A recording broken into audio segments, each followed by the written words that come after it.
நீ என் மொழியை சனியன் ஒளிங்கிறான். அவன் யாமறிந்த மொழிகளிலே தமிழ் மொழிதல் இனிதானது எங்கும் இல்லை என்றான்.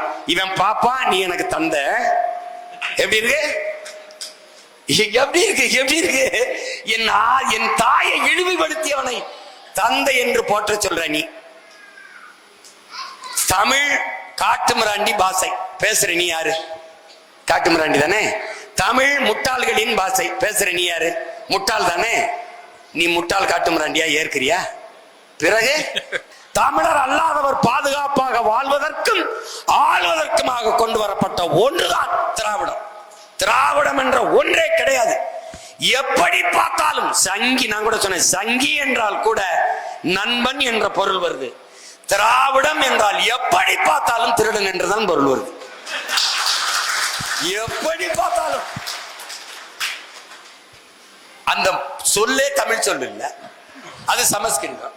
அப்ப அங்கிருந்த திருட்டு மாடல் அது தமிழ் இல்ல, ஆங்கிலம். எது திராவிட மாடல் ஆட்சி.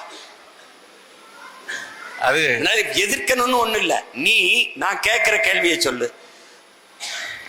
தமிழ் சனியன், தமிழ் சனியனை விட்டு ஒழியுங்கள். உன் தமிழில் என்ன இருக்கிறது? இப்ப நான் ஒரு தமிழன், இவர் தெலுங்கர் என் நிலத்துல வாழ்றார், இவர் ஒரு கன்னடர் என் நிலத்துல வாழ்றார், இவர் ஒரு மலையாளி, அவர் ஒரு மராட்டி, இவர் ஒரு பீகாரி, இவர் குஜராத்தி, எல்லாரும் என் தாய் நிலத்தில் வாழ்றாங்க. நீ கன்னடர், நீ உன் தாய்மொழி நீ கர்நாடகா. நீ இங்க வந்து உட்கார்ந்துகிட்டு உன் தமிழில் என்ன இருக்குன்னு கேட்டா இவர்கள் மொழியிலாம் இருக்கு, என் மொழியில இல்லையாங்கிற கேள்வி எனக்கு வருமா வராது?